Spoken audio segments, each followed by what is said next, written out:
In this section, we're going to cover the underlying nature of the mental skills that you're going to be learning. And then at the end of the section, I'm going to put these skills within the context of 3 developmental modes that you're going to eventually learn to trade in, which would be first the mechanical mode, then the subjective mode, and then the intuitive. Everybody kind of have a good idea where we're going today? Maybe a little bit better of an idea than when you kind of walked in here? Yeah? Okay? So anyway, what I want to do is let's just go through and take a little bit of an attitude survey here, kind of get an idea where you're at. There are no right or wrong answers here. It's just a matter of what you believe about the nature of trading. So if we just kind of making money as a trader is primarily a function of analysis. Who would agree with that? Everyone, come raise your hands. It's all right. Raise your hands. So you're telling me that only a few people would agree? Part of it? Okay. Okay. I often find myself thinking there must be a way to trade without having to take a loss. Come on, be honest. Come on. Oh, yeah, let's say I find myself thinking that there must be a way to trade without taking a loss, right? Okay. Okay. By the way, the first one of the things, this is a primary. One of the things we're going to talk about a lot of making money as a trader is primarily a function of analysis. That really isn't the case at all, what you're going to learn.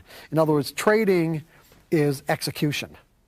Trading is execution. What you decide to do, of course, is analysis. And the problem is that it depends on what you're using your analysis for. If you're using your analysis to avoid the risk, then certainly making money is not a function of that, because you will virtually consistently lose. But we're going to talk about that more in a little bit, okay? Okay. I have trouble getting out of a losing trade. Anybody here still have trouble getting out of a losing trade? Okay, that's fine. You won't have that trouble after today. I'm really, my goal is that when you walk out of here, you will understand in no uncertain terms that there was absolutely no reason to hang on to what you will define in advance as a losing trade. Do you find yourself planning trades you never execute and executing trades you never planned? That's a pretty common thing that affects most traders. There's always a cost associated with finding out what the market may do next. It's good to think that. That means you're accepting the risk. That there's a certain amount of, cost meaning a certain amount of risk involved in finding out what the market may do next. If I were to thoroughly analyze my trading results, I would find that my average losing trade is much bigger than my average winning trade. Well, there's a few people in here that might still be falling in that category. It only takes one trader somewhere in the world to negate the positive outcome of any particular trade. Who agrees with that? Anybody? Raise your hand if you agree with that, please. Nobody raises their hand. Oh, this is big. I love it. Thank you very much. Thank you very much for not agreeing with that, because you couldn't be further from the truth. You couldn't be more wrong. This is one of the things you're going to learn. It only takes one trader somewhere in the world to negate the positive outcome of your trade or your edge. That's all, just one. You're going to learn that today. I wouldn't put on a trade if I wasn't sure it was going to be a winner. Who agrees with that statement? Please raise your hand, please. Who agrees with that statement? Good, good, good. I'm saying good because what I'm saying is that, yes, there is a gap here that we're going to have to fill between your particular attitudes about trading now and where you're going to end up with, hopefully, by the end of the day. I would answer this question, absolutely not. I wouldn't put on this trade if I wasn't sure it was going to be a winner. I trade from the perspective of I don't know if any trade is going to be a winner. And I don't have to know. As a matter of fact, that is one of the principal, let's say, principal concepts that you will have to adapt to become a consistently successful trader. And what the pros have adapted, and the reason why they can do what they do, is because they have learned, not just learned, but they believe, without a shred of doubt, that they do not have to know what's going to happen next to make money. And don't even think about it in those terms. They don't even think about it in those terms. It's not a matter of what's going to happen next. When you understand the nature of how technical analysis, how your technical formulas and your mathematical formulas interact with market behavior and what they can and can't do and what their inherent limitations are, you will also understand that I wouldn't put on a trade if I wasn't sure it was going to be a winner is absolutely one of the worst mistakes you can make to be a consistently successful trader. It is. In fact, it's probably the number one. Kind of perplexing at this moment? Yes? Good. Okay, I always define my risk before I enter a trade. Does everybody here in this room at the point where they always predefine their risk? Who doesn't? Raise your hand. Please raise your hand. I want to know where everyone's at. Come on. It's all right. Okay. Sometimes I find myself blaming the market for what went wrong. Well, let me ask you this. Does anybody feel betrayed by the market ever? Anybody ever feel betrayed by their signals, their technical signal, or whatever methodology that they use? We're going to talk about that in detail too. The more a trader learns about the nature of the markets, the easier it will be for him to execute his trades. Who thinks there's a correlation there, that the more I learn about the nature of markets and price movement, the easier it will be to execute your trades? Who thinks there's a positive correlation there?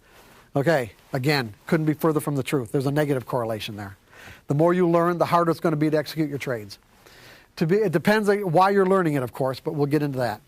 To be a successful technical trader, you have to determine what the market is going to do next.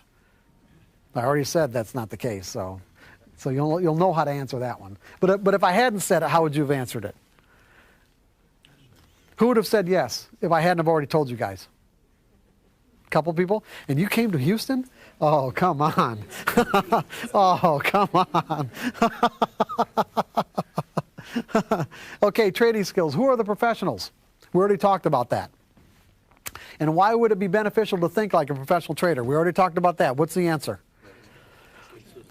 Anybody can make money, okay? We kind of already established the fact that anybody can make money as a trader. Yeah, we're talking about consistency. What we want to do is we want to close that profit gap. We want to make sure that our bottom line results reflect the potential of our methodologies. Okay? And that's what the professional has learned how to do. The professional has learned how to close that profit gap. They have learned the appropriate skills to do that. They're people just like you and me, okay? They're no different. They really aren't. They've evolved into a different way of thinking about trading. That's the reason why they can do it. And you can do it too, with understanding and awareness. That is really primarily what this workshop is about anyway. Because when you think about it, if you've read stories of people who have aspired to greatness as a trader, you'll always find, with almost all of them, that there's this underlying thread, this underlying theme that virtually all of them have lost one or more of what they considered a fortune before they started becoming consistently successful. Why do you think that underlying thread or theme exists in their lives? What's that? Why do you think that commonality exists? Because at some point they lose so often and then come back from losing that, one, they gain the confidence that they can do it, and as a result, the fear dissipates. And as soon as the fear is gone, they're trading from a carefree state of mind, and when you trade from that carefree state of mind, everything about your trading changes.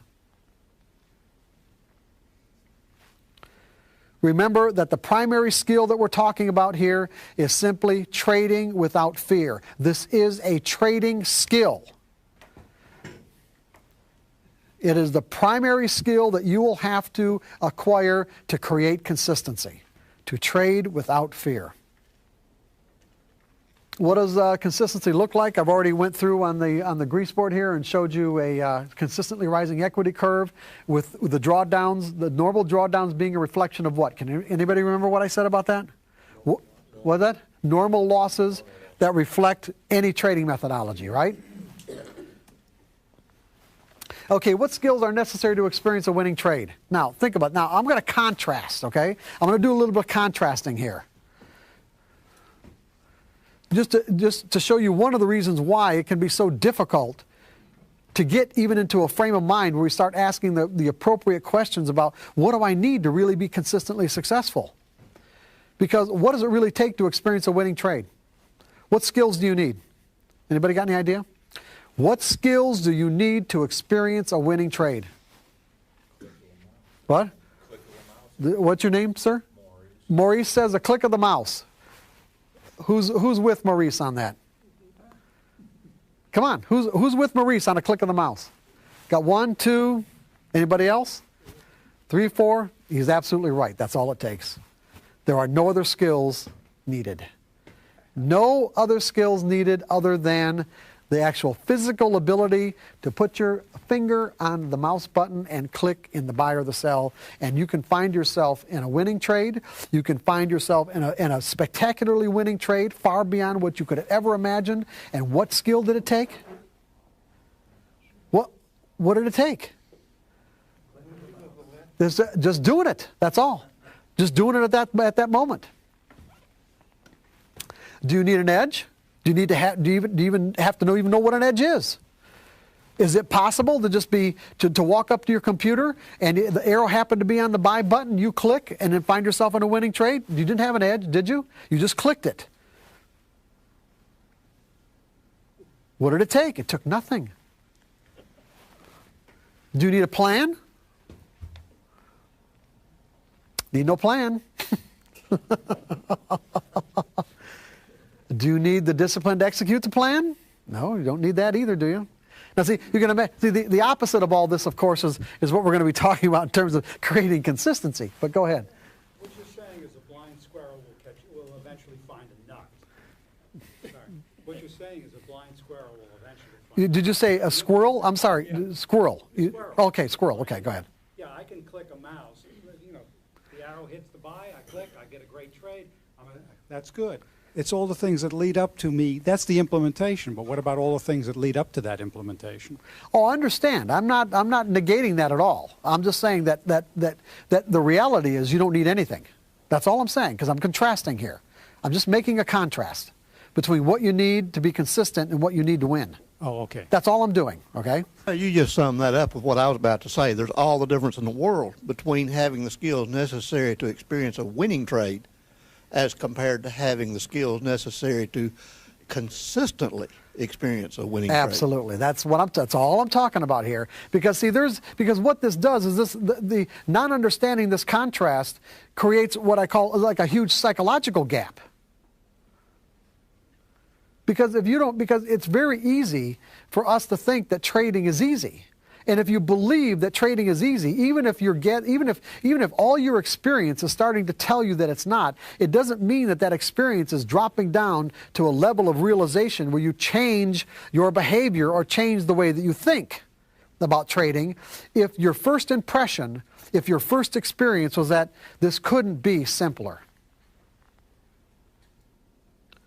And then you spend, how many X number of years or half a lifetime finally coming to the realization that, you know what? Yeah, to win, like what do you need? Like I could be in a casino and plunk $100 bill down at a blackjack table and end up with a blackjack. What did I need? Nothing. I just happened to win. Now, if I want to be a professional blackjack player and make a consistent income from playing blackjack, well, that's a whole nother matter, isn't it? And we're talking about the same things here with trading. There would be a number of skills that I'd have to acquire to be able to make a consistent, reliable income as a blackjack player. And there are people who do it.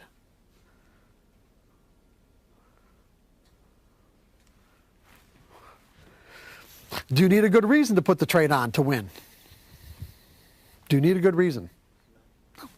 No, not at all. What characteristics distinguish the pro from the typical trader? Well, they plan their trades. No. They execute their plan without error. We'll talk about trading errors in a minute. Big difference. Okay, they can move in and out of their trades with an ease and effortlessness that would boggle the mind of the typical trader. Okay, what do you need to achieve consistent results? Well, you're going to need an edge. You're going to be able to identify an edge. You're going to have a trading methodology, are you not? Right? Okay? And you have to have a plan on how to utilize that edge. In other words, you're going to have to determine risk parameters. How much does it cost me to find out if this particular edge that my methodology provides me, how much is it going to cost me to find out that this edge is working on this particular trade or not? That's your risk parameter. Are you guys with me on this? Okay? money management parameters. In other words, how much in other words, contract size or number of shares that you trade. All this has to be taken into consideration. You could have a standard amount, or you could have an amount that fluctuates based on other criteria that you use, to determine, the level of trade that it is. Like it could be like a 5-star trade or a 1-star trade. With a 5-star trade, you go in with a maximum position. With a 1-star trade, you go in with a minimum position. And profit objectives. You have to be able to set profit objectives. See, just having a methodology to get you into a trade is not enough.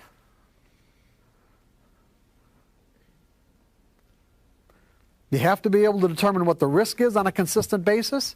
You have to know what your money management parameters are, and you have to be able to determine where to take profits. None of these are easy things to do, are they?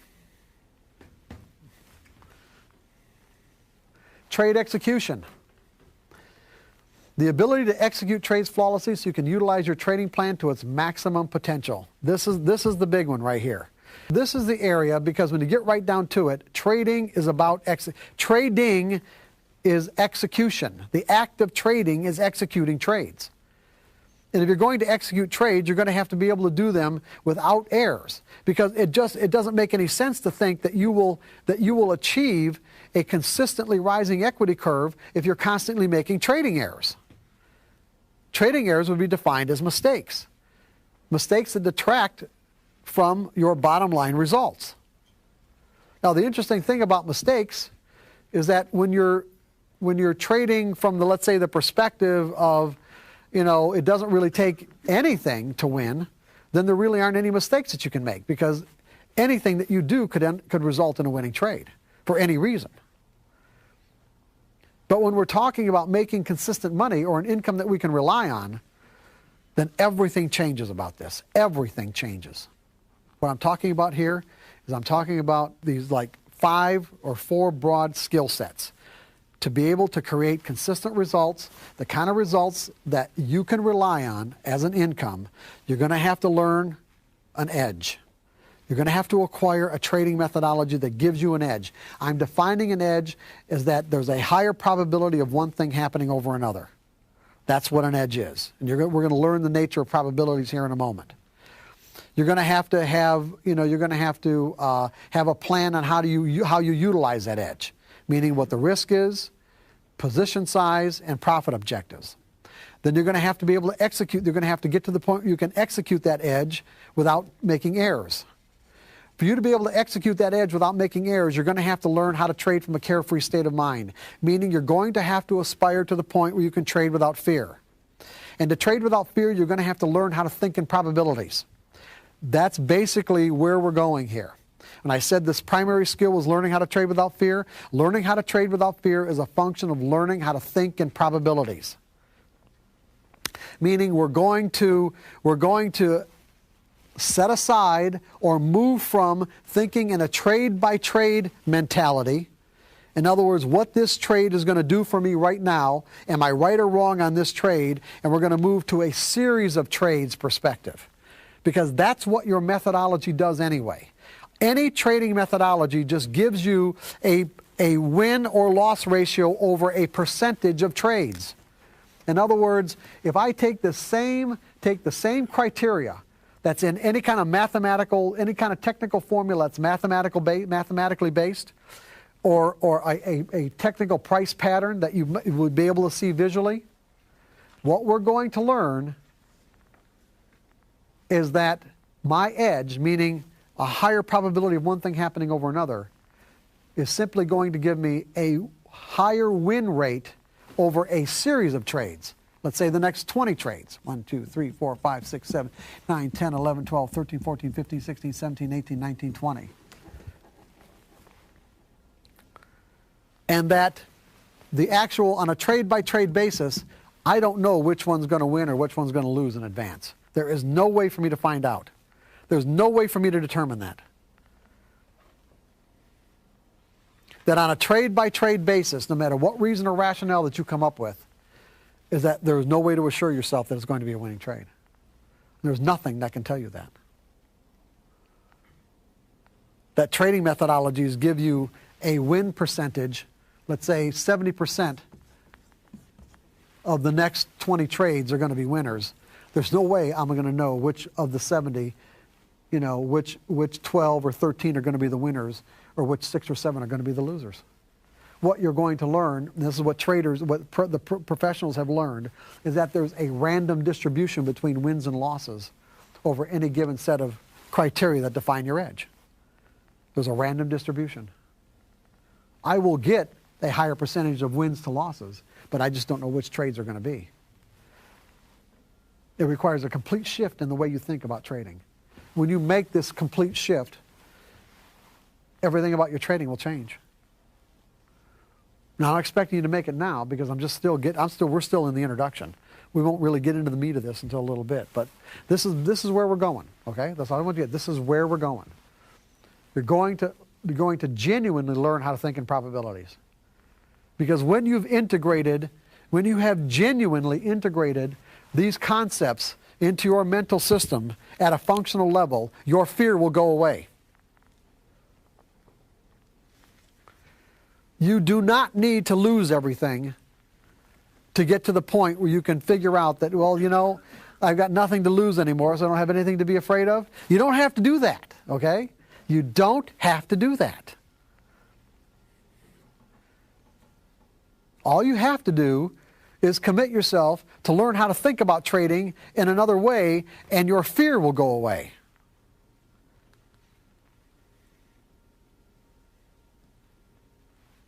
Because what we're going to learn is the correlation between what we believe and what we feel. There's a direct correlation between if I'm going into a situation with a certain belief that, let's say, that my particular edge is going to tell me what's going to happen on this trade right here, I wouldn't even put this trade on unless I thought it was going to win.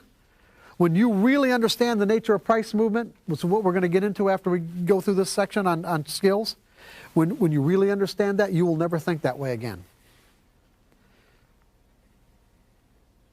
When you really understand the nature of price movement, you won't think that way again. And that is one of the biggest problems that the typical trader has. Let's say the typical screen-based trader is that they really don't understand the nature of how prices move and the underlying dynamics, because you haven't had the exposure. You haven't had the exposure to the direct markets. Your only exposure has been those blips on the screen. And as a result, there's a real gap in understanding about what's really happening.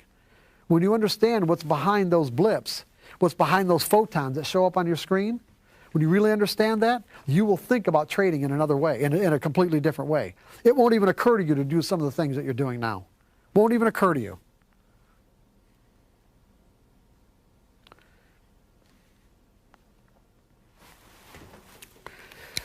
Okay, now, I've given you 3 so far. The next broad area that you're going to have to learn is like you can be an expert at defining an edge. You can even be able to execute your trades flawlessly, but run into the next challenge, and that's what I just call self-sabotaging beliefs.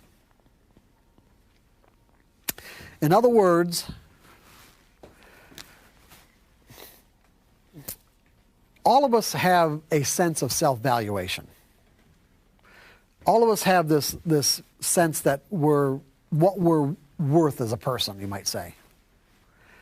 And if you were to take like an old Ben Franklin accounting scale, okay, and this is positive and this is negative, meaning if you were to list every experience in your life, if you had, let's say, conscious access to every experience in your life that contributed to a positive sense of self-valuation, that yes, I am a worthy person, because what we're running into, I kind of got to get ahead of myself, what we're running into is this, is that when you learn how to define an edge and learn how to execute your trades flawlessly, what you're now exposed to is the possibilities for unlimited wealth. There's really nothing holding you back. Well, let's put it this way. There's nothing on the outside that's holding you back, but there might be something on the inside that's holding you back. Those things on the inside could be self-sabotaging beliefs. In the sense that if you listed all of the experiences that contributed to a positive sense of self-valuation, and all experiences that contributed to a negative sense of self-valuation, that I'm not worthy as a person, I feel guilty about this, this, this, and this, that you could end up, you can go plus negative, or net positive or net negative.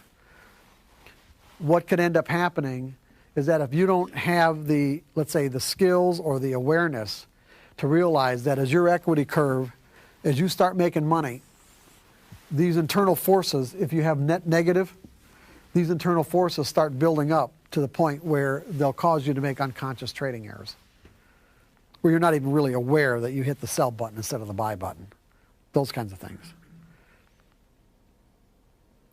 And you have to become aware of when these forces are starting to build up inside of you, and either compensate for it by not trading, to stop trading, or to find a way to neutralize them. And there are various techniques available. But all I'm saying is that these kinds of errors that are the result of self-sabotaging beliefs don't really have anything to do with your direct trading skills. In other words, your ability to identify an edge and your ability to execute your trade. But they can have an enormous impact on your equity curve. I would assume that you would be monitoring your equity curve, and you would start seeing your curve go down in an abnormal way. And you would start looking for your whatever's happening to you. Let's say you're not feeling well, or whatever. Your wife just divorced you. Or maybe something. Yeah, these are all good things, right? Things that you're bringing up. I mean, these are things what that are all I'm relevant. saying is, though, you show two extremes, a normal drawdown, and then the boom or bust drawdown. There must be some way to know, at least I'm looking for, to know when you start looking that you're self-sabotaging. That's my question. Good question. As a matter of fact, there are software programs available now that will tell you that.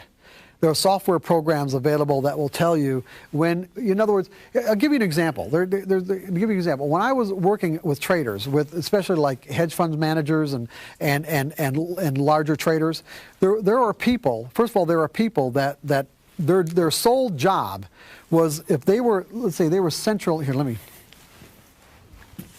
think about how important this is.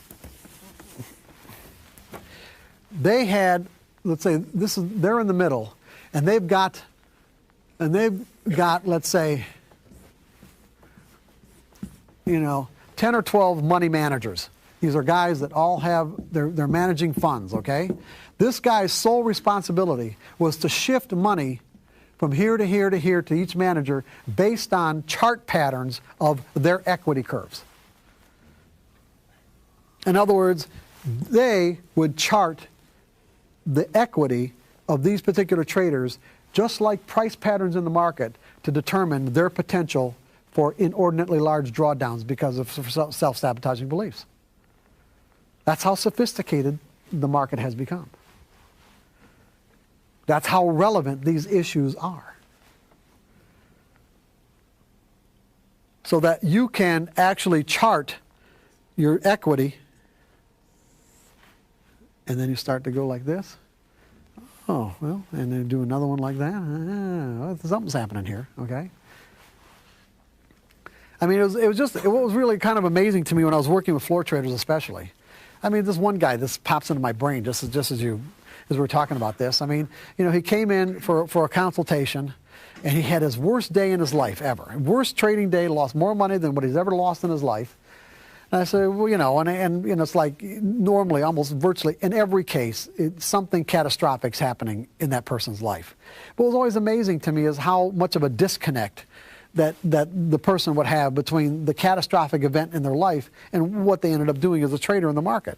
And I said, well, what's going on? And I just said, well, what's going on? And he's kind of, well, yeah, my wife and I had this really bad argument last night, and when I left for the exchange this morning, he slapped his kids around and he kicked his dog, and it's like, and then he came in and had his worst day and didn't make the connection between what happened at home and what he did on the floor.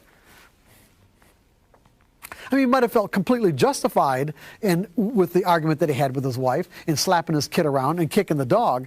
But that's what's going on consciously. But let's say subconsciously, you know, everyone has, you know, let's say if a person's relatively normal, not a psychopath, you know, they've got some sense of fairness.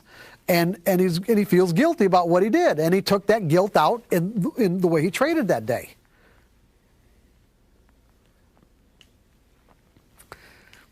The market is not a good arena to be doing this, by the way. Okay, this is not a good area to be working these kind of emotional issues out. Go ahead. We need the microphone. You want me to put it right here, and I'll just hand it to him? My next question would be the market also changes. The patterns or your edge may change in relation to the market. To distinguish between your own troubled state, let's say, and market behavior, I can see that maybe one of these fellows here in the pie there might be using a system that is not as valid as it used to be when the market changes. How would you know, if you were the guy in the center, whether he was just having a bad stay with whatever's going on in his personal life versus a change in his system in relation to the market? Another good question. You wouldn't know immediately, but upon investigation you could find out. In other words, by just talking to the guy, or what you do is that see what you do is you trade in sample sizes too.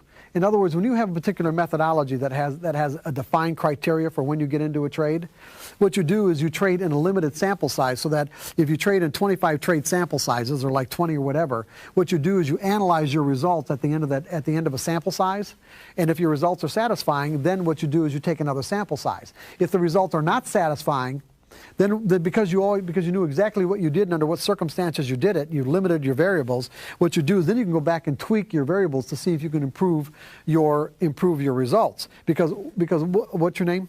Tom. Because what Tom was really bringing up is the fact that you're right, because we're taking a limited set of variables, a mathematical formula that's being applied to a dynamic event, and that dynamic event are traders who are acting on their own behalf, creating price movement, and they create patterns that were doing the same thing over and over again, but you've got new people coming in with new ideas and old people leaving, and as a result these patterns can change over time, diminishing the results of a particular edge. So what you want to do is you want to make sure that your sample size is large enough to adequately test that edge, but small enough so that if the edge is diminishing in its effectiveness, you're not losing an inordinate amount of money before you find that out. Does that answer your question? So that's how they find out, okay? Besides that, there's software available that'll even tell you now. There's software available that'll track your edges, or to track your equity in a way that can indicate whether or not you're ready to take a hit. I don't know the name of it, but you know, because I just found out about it myself. So, what are some other ways that you can address maybe a emotional problem you might be going through, or other things outside of the trading area besides stop trading? Well, when you say there are a number of techniques, a number of books available. There's counseling.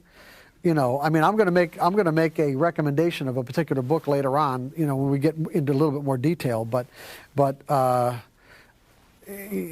you know, it depends on the effect that it has on your trading. I mean, you don't necessarily have to stop trading, but you have to make an objective assessment as to your state of mind. In other words, you know, you can actually say to yourself, am I in the best state of mind to be trading today? And, you know, and the kind of answer that you get back from yourself, you know, if it's relatively objective, it's like if you're really not in the best state of mind because of things that are going on in your life and some troubling aspects that you haven't reconciled, but you don't want to stop trading, well, at least you're aware of it. Another technique would be by keeping journals, because most really good traders keep pretty extensive journals about, you know, what they're doing and what they're thinking while they're doing it. And then you make this assessment so that at least if you don't want to stop trading, you still want to put whatever edges on you have for that day, you scale back. In other words, if your maximum position size is, let's say, 5,000 shares, you're not in the best state of mind, maybe you only want to trade 1,000. Maybe you only want to trade 500. In other words, to take these things into consideration. And you'd be surprised by just being aware of it and taking into consideration, a lot of times these things will reconcile themselves. Does that help you? Yes, it does. Thanks. Okay. Okay, and the last area of these broad skill sets that we're talking about is develop the ability to recognize if you've crossed the threshold from normal self-confidence into a state of euphoria. You guys are laughing. I finally got some giggles out of you guys here. What's so funny about this? Anybody want to share? What? What's that? You don't want to be in a state of euphoria. No, you're right. I mean, being in a state of euphoria, let's put it this way. The primary, let's say, the primary characteristic of the state of euphoria is that it's a state of mind of complete and absolute risklessness. Did everybody get what I just said? You are in a state of risklessness. In other words, you have no ability whatsoever to perceive risk. So if, for an example,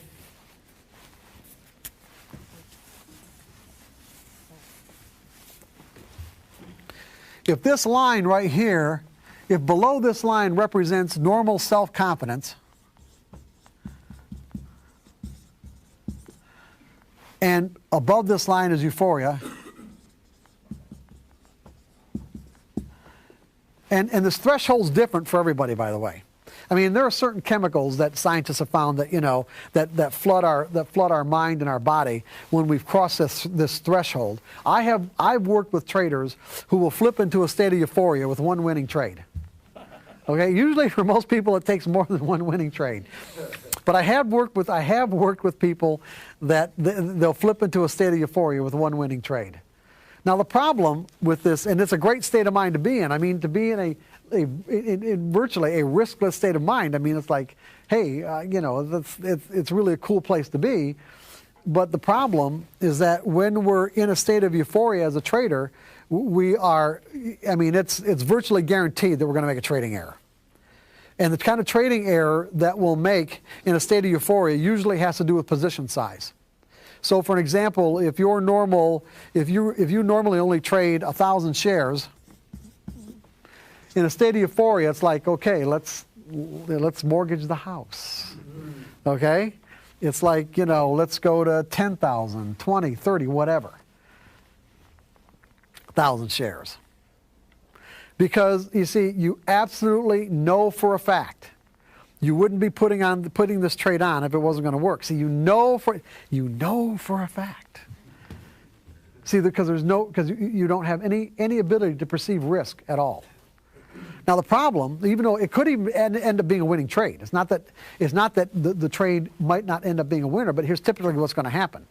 If you're a normal 1,000 share trader and you go up to 10,000 shares, if when you put 1,000 shares on and the market went against you 5 cents a share, wouldn't be any big deal. You got 10,000 shares on when you absolutely knew for a fact that the trade was a winner, and it goes 5 or 10 cents against you. It has the potential to flip you into a state of pure, unadulterated terror. Instantaneously, you'll go from euphoria to a state of terror in one instant, because your expectations about what was going to happen were so resolute, it creates a psychological shock that puts you in a state of mind freeze. Mind freeze. Mind freeze is when you are conscious of what is happening, but find yourself totally immobilized to do anything about it. And so if the market happens to go 10 cents against you but keeps on going, okay, you just sit there and watch, completely immobilized, while the market takes your money away, until finally something flips you out of that, and you say, hey, you just come back to your senses and you had enough and you get out of the trade. I know that's probably never happened to anybody in this group, but But I've worked with many people who it has happened with.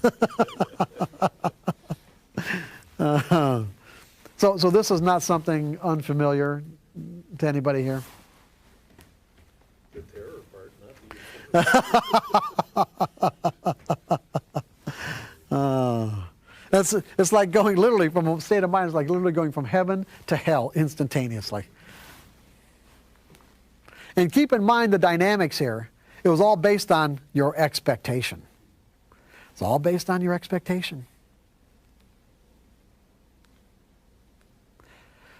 So you guys have got this? Okay, so when we're talking about consistency, see, goes back to when I was doing the contrast, okay, is that to experience a winning trade, you need nothing. I'm not saying that you don't put something into it, but the fact is you need nothing. There's no skills that are required to experience a winning trade.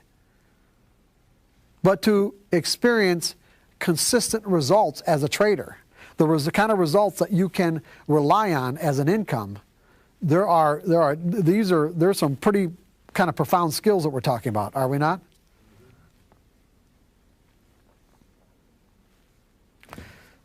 You got to have an edge. You got to have a plan on how to execute the edge. You got to be able to execute the plan flawlessly, or at least without a minimum number of errors, or otherwise they're going to detract from your results.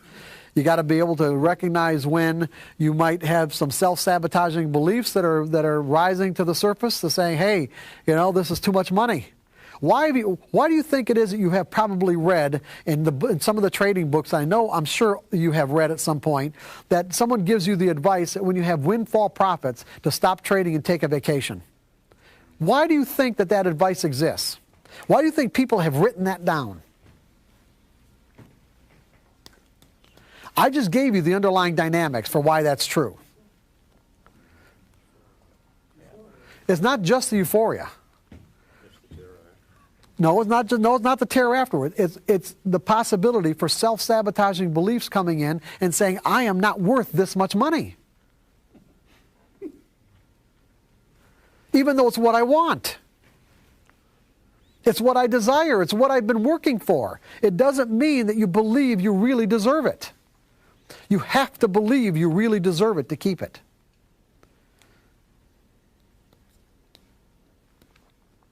Or at least recognize that you don't necessarily believe it and don't do anything to give it away. In other words, take a vacation, put it in the bank, let yourself get used to having it, and at which point you'll say, you know what, yeah, I do deserve this money.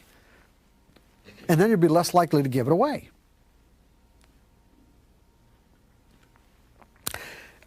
One of the best examples that I could give you to illustrate this is a floor trader that I work with. Again, another bond trader, not as big as the other bond trader that I referred to earlier. He was the kind of trader who had this reputation as being completely consistent. When I met him, he would make anywhere from, I'd say, $15,000 to $20,000 a day. That was his daily thing. Okay. Day in, day out, $15,000, $20,000 a day. Never had these catastrophic bad days. That was his reputation. And it was true. So what did he need me for? Well, he had hired a bunch of guys to trade his money, thinking that he's going to, this is very common. You kind of have a funny look, but this is very common in Chicago, where once you become successful and established, what you want to do is bring in, as many, let's say, bring in young talent that you can, teach your particular techniques and just, multiply what you make based on their efforts. I mean, that's, But the problem is that the guys that he brought into his group, they were, I don't know how to put it. I want to be nice. They were just basically leeches. I mean, a lot of them, when I, talk to them, it's like, there's some of them I don't even think wanted to be traders. They just saw the opportunity to be able to get money from him and the opportunity to do something they hadn't done before. And it was, these were not the kind of people that you would hire under these circumstances. They weren't really suited for it. In many cases, they weren't really suited for it at all, especially to trade down on the floor. So he wanted ideas on how to build this group up into a really successful trading group. And while we were talking one day, we had ordered lunch in. A delivery person came with the lunch, and he was a devout Catholic, by the way. This is a very important part of this. He was a devout Catholic, and he's so devout that he carried a rosary with him all the time. He had a rosary in his pocket. And so when he paid, took his wallet out of his pocket, paid for the lunch, and he took the change, and he just sort of unconsciously started to put the change in the same pocket with his rosary. And then we realized what he was doing. He took his hand out like that. And I said, well, hey, what's going on? He said, well, I can't put money in, can't have money touch the rosary. And so we started exploring his beliefs about money and his beliefs about religion in relationship to money, and certainly his beliefs about the Catholic Church and their beliefs about money. And, and it's something he never really thought about. But when he thought about, the Catholic Church certainly doesn't believe that money's dirty. So why should he believe that money's dirty? In that respect. In other words, it's not spiritual to have money in a way that, it can, in other words, there's a dichotomy in his mind between his ability to make money in the pit, and yet you would think that in this kind of a situation, he would be giving his money away because he felt guilty about having it. Well, he didn't give it away as a trader because he was just too strong of a trader to do it. But he was giving it away with this organization, the kind of people that he had around him. In other words, it wasn't going out the front door, the money was going out the back door. So he did find a way to extract that money about his beliefs about money, religion, the Catholic Church, their beliefs about money, realize the inconsistencies. And so as we're coming to kind of reconciliation about this, I gave him an exercise to see if in fact he'd really accepted what it is that we were talking about. And what do you think the exercise was? Come on, what do you think the exercise was? It's not that hard. Go ahead, put some money in that pocket. Yeah, that's right. Put money in the pocket with the rosary. Put the money and the rosary together. He couldn't do it. He literally, his arm, he tried to put the money in. It was like it got like he could not do it. His beliefs that we talked about were so strong that it literally wouldn't consciously let him do it. But he worked on it. See, he wanted to get to the point where he recognized the validity of the things that we were talking about, and so he did want to do it, and so he kept on trying. It took him about a week. And once he got the money in with the rosary, he had like all these conflicting beliefs he had about the nature of money and the guilt that he felt over it. They just sort of all melted away, and he fired all these people. He didn't even try to make them traders because he realized that these were not guys that that really wanted to be traders. He realized what he was doing. He realized he was just giving his money away. What gives the professional trader the ability to execute their trades without error? They are confident, meaning they are no longer encumbered by the same fears that plague the typical trader. Trading without fears is learned mental skills. I've already given you examples of mental skills. Remember what did we say about the ability not to choke? Okay, that would be an example of a mental skill. Learning to trade without fear, hesitation, or internal conflicts is a function of believing that you don't have to know what's going to happen next on a trade-by-trade basis to win or make consistent money. This is the heart of it right here, everyone. Okay? This is the heart of it. And again, we're still in the introduction, believe it or not. Okay? So I'm going to reinforce all this. But eventually what you're going to do is get to the point where you believe that you do not have to know what is going to happen next on a trade-by-trade basis. This trade and this particular trade and this particular trade, you don't have to enter these trades thinking that you know what's going to happen next to win, to make consistent money. And that when you stop believing that, you will start making consistent money. Because it's your expectations about this trade winning that's going to mess you up. Go ahead. What you're really saying is you have to have a belief in your plan or your methodology, and you're looking for a probabilistic result, saying over a period of time I will execute 60, 70, 80% of my trades. The one I'm going into now could be a good one, could be a bad one. That's right. I don't care. That's right. Exactly right. Perfect. Thank you. This is where we're going. Okay? Thinking, assuming, or believing you know what will happen next creates an unrealistic expectation in a specific outcome. What's wrong with an unrealistic expectation? Well, think about, let's say, expectations in relationship to the characteristics of humanity. This cuts across everybody and cuts across all cultural lines or barriers. Everyone, well, first of all, before we can get to that point, what is an expectation? An expectation is a mental representation. In other words, a belief, an assumption, or an opinion, or whatever, thinking, assuming, or believing, a mental representation of what the next moment, meaning next moment, next 5 seconds, or the next in 10 seconds, or the next hour, or whatever, is either going to, in the environment. In other words, we have a mental representation, and we have an external environment that expresses itself, okay? So my mental representation, meaning my expectation, if the environment shows up in a way that is consistent with what I believe, then what will my state of mind be? This is a universal characteristic of humanity. This isn't any different with anybody, anywhere. How will I feel? What will be my state of mind? What will be my experience? I'll be in a state of satisfaction, a state of well-being. I could be joyous. I could even end up in a state of euphoria. The degree to which the environment does not express itself in a way that's consistent with the way I think it's either going to look like, sound like, taste like, smell like, or feel like, okay? I will be in a state of dissatisfaction, a state of betrayal, disgust, anger, fear, terror.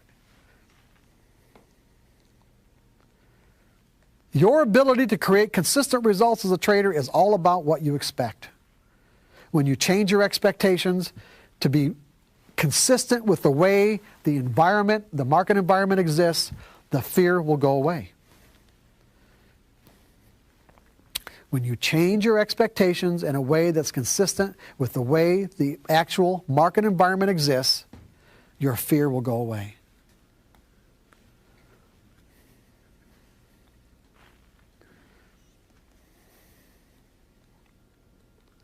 And you'll be able to do exactly what you need to do when you need to do it, without conflict, without hesitation, and be able to close that profit gap between what your methodology will give you and what you end up with in your bottom line.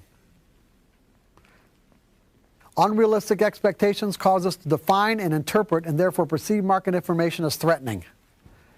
Ultimately, we can break the market down to its lowest definable component parts.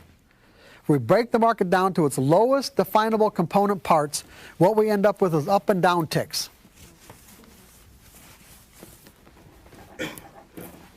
Okay? An uptick is one incremental price change where the price moved from 1 to 2, from 2 to 3, 4, 5, 6, whatever, and then down ticks. Okay? When we're operating out of unrealistic expectations, we're going to tap into 4 primary trading fears that will cause all the errors that we make as traders. Those fears are the fear of being wrong, losing money, missing out, and leaving money on the table. And those fears will actually cause us to perceive these up and down ticks as threatening. And what we're going to learn about the nature of fear a little later is that fear will cause us to focus on the object of our fear so that we end up creating the very experience we're trying to avoid. Therefore, if I'm afraid of being wrong, I will actually perceive this information in a way that causes me to be wrong. If I'm afraid of losing, I will perceive these up and down ticks in a way that will actually cause me to lose. If I'm afraid of missing out, I'll actually create the experience of missing out. And if I'm afraid of leaving money on the table, that's exactly what I'll end up doing. Now, when you think about the nature of these up and down ticks and the photons that appear on your computer screens, is there an inherent characteristic in that information that's threatening in any way? In other words, is it information? In other words, when we talk about the nature of emotional pain, which is the threat of pain, okay, the fear, not physical pain, where we have all of us have a normal nervous system, and we come into contact with a physical object, you know, if I hit this with my arm, it's going to hurt. If you hit it with your arm, it's going to hurt. So we've got some universal commonality. But with emotional pain, it's not that way at all. Although we think that it is, it's not. Because emotional pain requires an interpretation. And then interpretation comes from what we believe. You guys with me on this, on the interpretation part? Because, see, the information itself, the up and down ticks, have no charge to them whatsoever. They're not positively or negatively charged. They're just up and down ticks.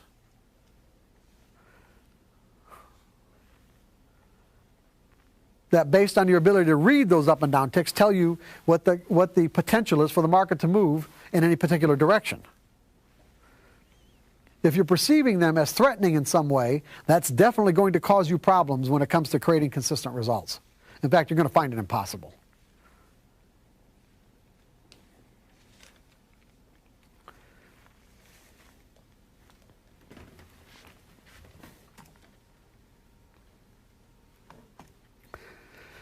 Okay, let's talk about some typical trading errors. The typical trading errors the professional has evolved beyond. Don't define the risk in advance of putting on a trade.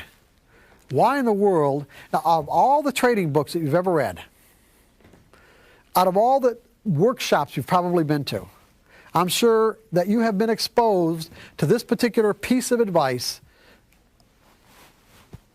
countless times. And yet, it is the primary trading error that people commit all the time. They don't predefine the risk in advance of putting on a trade. If you don't predefine the risk in advance, you're operating out of the mindset that you think you know what's going to happen next. And what I'm going to establish for you when we get into the next section is that that is absolutely not the case. That doesn't mean we don't think that, but the reality is it isn't the case. See, because when we predefine our risk, let's put it this way. If I'm a typical trader operating out of the 4 fundamental fears, the fear of being wrong, the fear of missing out, losing money, etc., we got a real problem here because our minds are naturally wired to associate. In other words, our minds will automatically make connections, meaning this, that if I get into a trade and I end up being wrong, I expect it to win and I'm wrong. I have to admit that I'm wrong. It isn't just admitting that I'm wrong on this one trade. Our minds, because the way our minds are wired, it has the potential to tap us into the accumulated negative energy of every time I've been wrong in my life. Okay? So if this circle represents a huge ball of negative energy inside of our mental environment about what it means to be wrong, being wrong on just one trade could tap us into that pain. And it's going to work differently for everybody. Everyone's minds works a little bit differently. But that's the potential. If you wonder why people seem to live and die on the outcome of the next trade, this is one of the reasons why. This is why it's so important. Because it has the potential to tap us into the accumulated negative pain of every time we've been wrong in our lives. Every time we've lost something in our lives. Every time we've missed out on an opportunity that we didn't take advantage of. Every time we've been in an opportunity and didn't get the maximum amount that was available. Those are the 4 fears. So the problem with predefining our risk is this, is that if I'm afraid of being wrong, and I don't know how to think about trading appropriately in a probabilistic mindset, I'm not going to get into this trade unless I think I'm right. And the problem with predefining the risk is that it requires that I gather evidence as to why it might not work. Predefining your risk requires that you gather evidence as to why it might not work. Well, I wouldn't even be getting into it in the first place if that were the case. So I'm going to gather as much evidence as possible to make sure that I'm doing the right thing. Because if I start gathering evidence as to why it might not work, then I might talk myself out of taking the trade. And then if I end up talking myself out of taking the trade and it turns out to be a winner, I'll probably be in more emotional pain than what I would have been in had I taken the trade and it turned out to be a loser.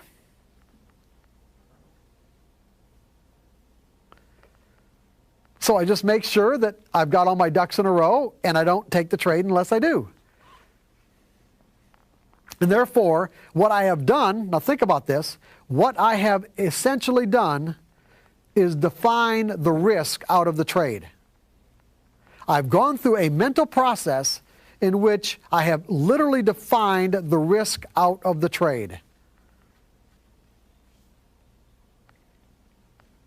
Why do I have to put a stop in the market and predefine my risk if I know I'm going to win?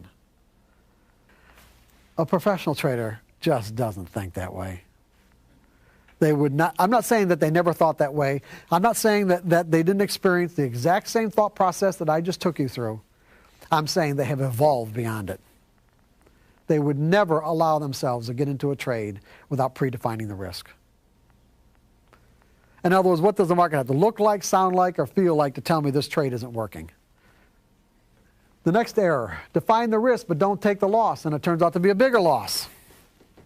That's probably one of those things that never happened to anybody in this room, but just in case someone watches the DVD where this sort of thing has happened, I included it. Same dynamics, basically.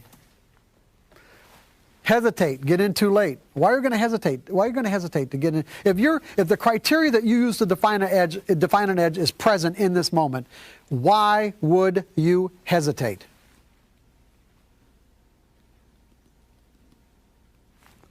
Because you don't think the trade's going to work. You have doubt. In other words, you are either thinking, believing, or assuming that you know what's going to happen next. Think of the connection here. You couldn't hesitate unless you either assumed, think, or believed that you know what's going to happen next. If you operate out of the perspective that you don't know what's going to happen next, I don't need to know what's going to happen next to make money, then there's no point in hesitating.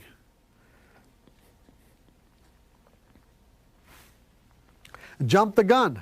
Get in too soon where the signal never actually develops. Coming off of a winning trade. You're going to jump the gun when you come off a winning trade or a series of winning trades, right? And you're just so excited about what you see developing. The signal isn't quite there yet. But you know what?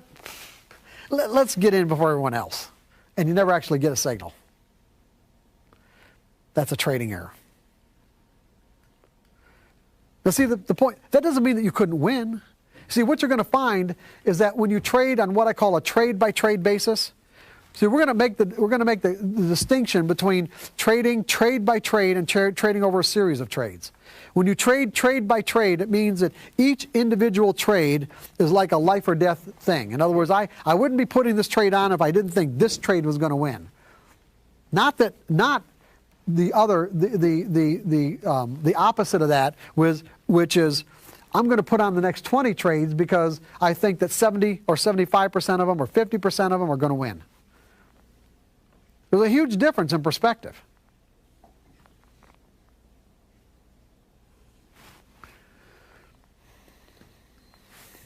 So if you're coming off a winning trade or a series of wins, you're likely to jump the gun. But the interesting part about all this is that each one of these errors that I'm giving you could all result in a winning trade. You could do every single one of these things and still win. You could not predefine your risk and still find yourself in a winning trade. You can hesitate and find out it's exactly the right thing to do in that moment. You can jump the gun and find out it's exactly the right thing to do in that moment. You can not take your loss and the market comes back in your favor. All these errors that we're talking about, you can commit over and over again, and they could end up you could end up experiencing positive results. Except one thing is that when you indulge yourself in behaviors, in these kinds of behaviors, it could lead to virtually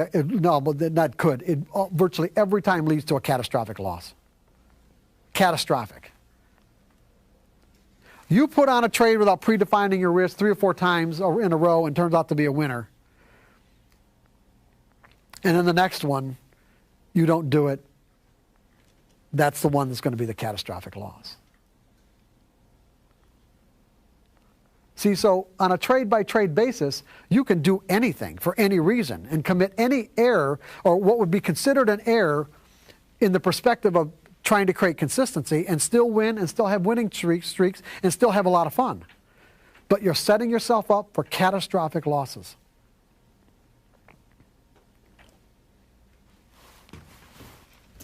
Get out of a winning trade too soon and leave money on the table. There isn't a trader alive who hasn't experienced that. Let a winning trade turn into a loser without having taken any profits. All these errors are the result of thinking, assuming, or believing that we know what's going to happen next. Move a stop closer to an entry point, get stopped out, and the market trades back in your favor. In other words, what would that tell you? If you're here, if you buy at this price right here, and you put your stop here, this is all you're really saying is that this is how far I'm going to let the market trade against my position to tell me that this trade is either not working at all or that the potential for it working is so diminished that it's not worth me staying in any longer. And then the market starts to drift down to your stop, and then you move your stop up and again get stopped out, and then the market does this. What would that tell you about your attitude? What? Yeah, and you hadn't accepted the risk of that trade, did you? See, people can put stops in the market. It doesn't mean they've really accepted the risk. You can put a stop in the market, but it doesn't mean you've genuinely accepted the risk. This would tell me, someone came to me and said, Mark, this is what I did. This is what I know. I know that you didn't accept the risk of that trade or you wouldn't have moved the stop. Move it the other way, too. What? You can move it the other way. Yeah, you can move the other way, too, you know. Because that's because you don't want to admit you're wrong.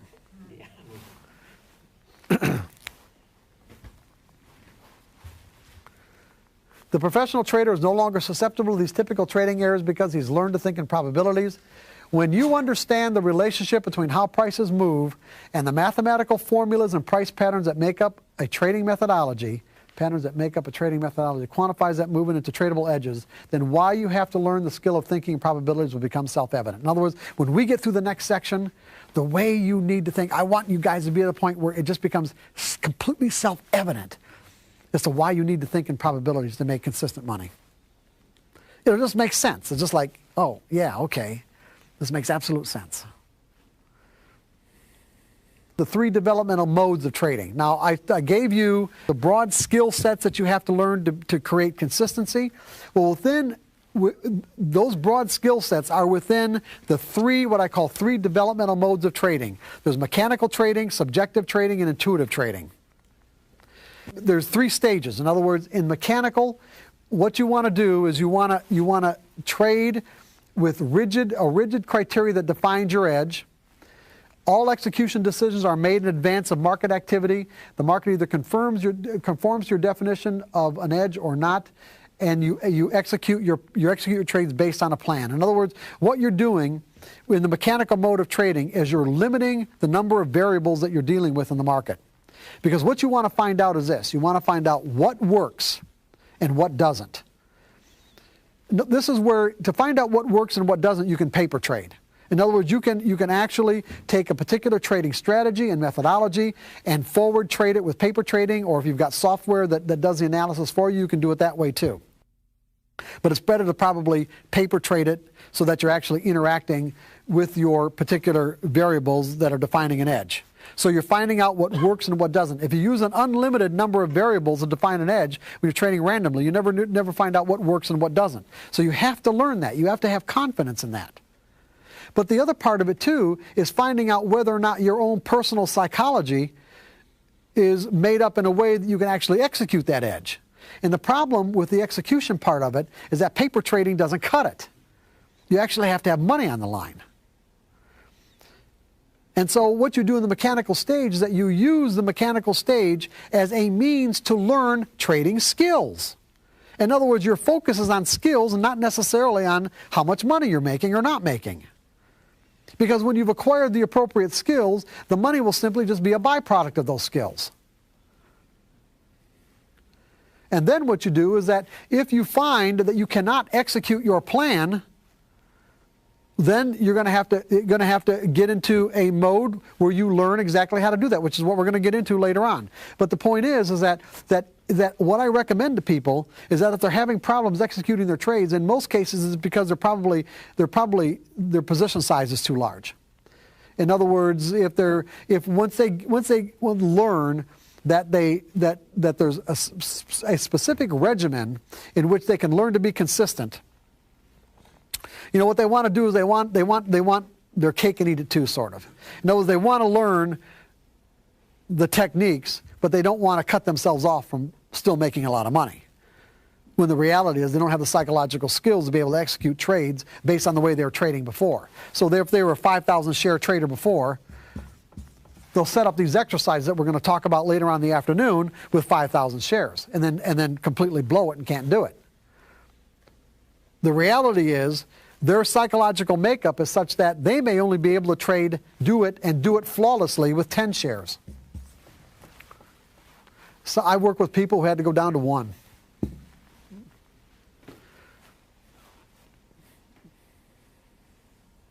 To be able to execute it flawlessly, they had to go down to 1 share. And then they work their way up. Then they go to 2, and then they go to 5, they go to 10. They just work their way up. I mean, is there anybody in this room who hasn't paper traded?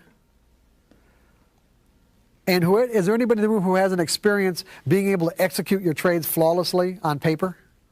But then when you try to execute your plan with real money, it doesn't work?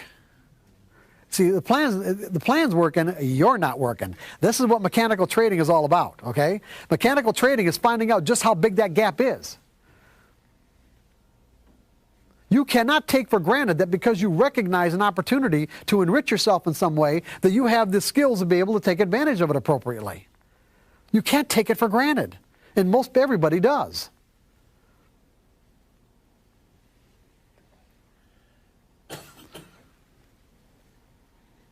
So mechanical trading gives you all this information. It tells you what works and what doesn't in the market and what works and what doesn't with you.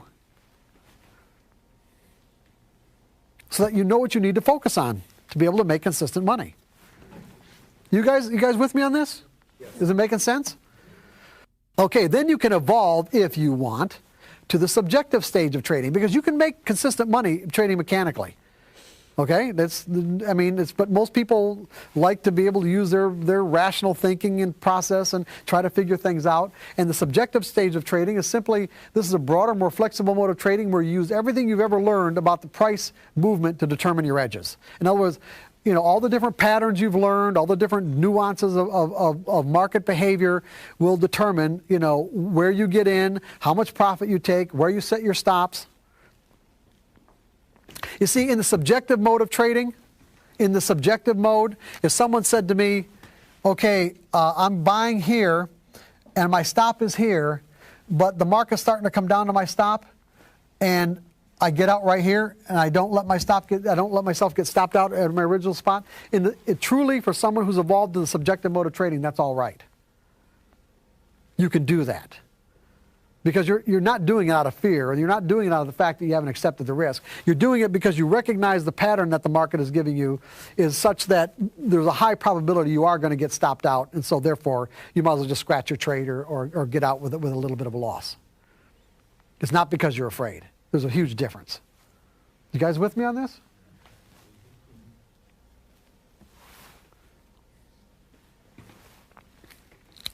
And then the last stage is the intuitive.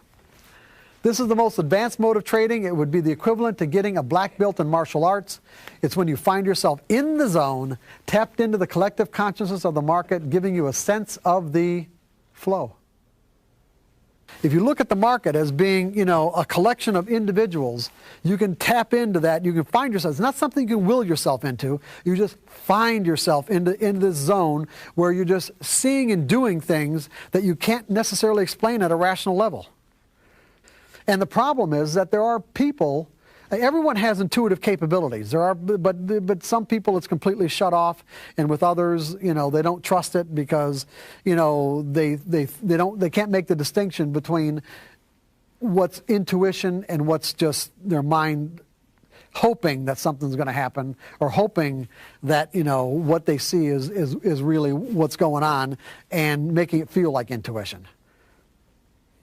The problem is, until you've acquired these fundamental skills that we're talking about, you definitely don't want to be trading based on intuitive impulses. You just want to make note of them.